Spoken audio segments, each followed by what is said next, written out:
Hey everyone, welcome back to the channel. So I've got some pretty heavy news to share with you today, and it's something that's been making waves in New Zealand. If you're not from the Horowhenua area, you might not know just how serious this situation is. But trust me, this is a story that needs to be told, and it's one that's got the whole country on edge. Located in the south end of the Manawatu region is home to Leven, which is its largest town. Now this area has been hit by a spate of gang-related shootings that have left residents in a state of anxiety. The mayor, Horowhenua, has been vocal about the growing concerns. And honestly, it's not hard to see why. This isn't just about a few isolated incidents. We're talking about multiple shootings in a short period of time, and that's something that can't be ignored. Well, over the past 3 days, there have been 4 gang shootings in the towns of Otaki, Shannon, Foxton, and Leven. That's a lot of violence in a very short time, and it's raising some major red flags. As a result, the police have taken some pretty serious actions. They've issued a gang conflict warrant, which gives them more powers to search vehicles without a warrant. This is a big deal because it means that police can act more swiftly and decisively in their investigations. I know what you're thinking. What exactly is a gang conflict warrant? Let me break it down for you. Essentially, this warrant is a legal tool that allows police to conduct searches and seizures without needing a warrant, provided they have reasonable grounds to believe that a gang conflict is taking place. In this case, the police have used this warrant to crack down on the gang activities in the area. So far, they've seized 4 guns and a large knife, which is a significant find. That's not just a few weapons, that's a lot of firepower, and it's a clear indication that the situation is far more serious than anyone might have initially thought.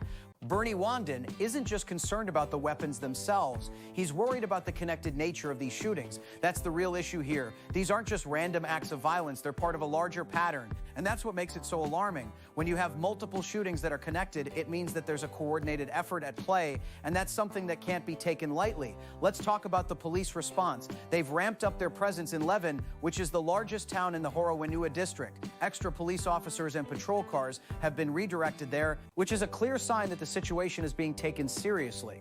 The mayor has said that this increased police presence has been reassuring for residents. But let's be honest, when you're dealing with gang-related violence, reassurance is only part of the equation. The real work is in preventing these incidents from happening in the first place. The Manawatu area commander has been vocal about the police's efforts. He's emphasized that they're not just looking for weapons, they're also investigating drug importation and dealing.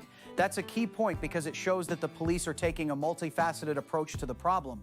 They're not just focused on the immediate threat of violence, they're looking at the root causes of the gang activity as well. That's important because it means that they're trying to address the issue at its core, not just dealing with the symptoms, and it's going to take a collective effort to address it. The mayor has made it clear that the ongoing criminal behavior and the number of firearms involved are deeply concerning. He's not just talking about the weapons, he's talking about the people who are using them. These are real people, real families, and real communities that are being affected by this violence. I want to take a moment to talk about the gangs themselves. The police have indicated that both the mongrel mob and the nomads are known to be present in Leven. That's not just a local issue. These are national gangs with a reputation for violence. The fact that they're both active in the area is a major concern, and it's something that needs to be addressed at the highest levels. The mongrel mob in particular has been known for its violent tendencies, and the nomads are no strangers to criminal activity either. This isn't just about a few individuals, it's about organizations that have a history of causing chaos and violence. While the police are clearly taking steps in the right direction, they've increased their presence, they've issued a gang conflict warrant, and they've seized weapons. But that's just the beginning. This is a long-term issue that's going to require sustained effort and commitment. It's not going to be solved by a few extra patrol cars or a few weapons seized. It's going to take a comprehensive approach that involves not just the police, but also the community, local leaders, and government officials. What's the takeaway here? Well, first and foremost, this is a serious issue that's affecting real people in the Horowhenua area. It's not just about the violence, it's about the fear that the residents are living under. The mayor has made it clear that the increased police presence is reassuring,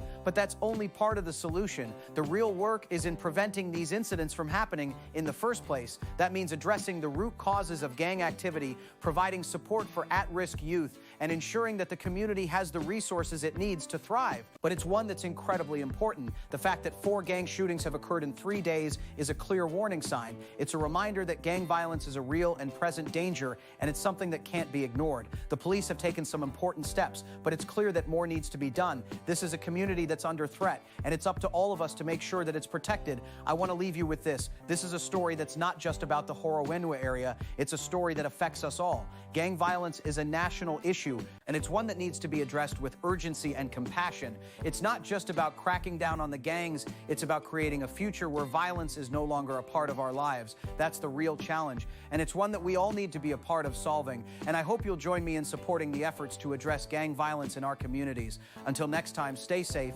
and keep the conversation going.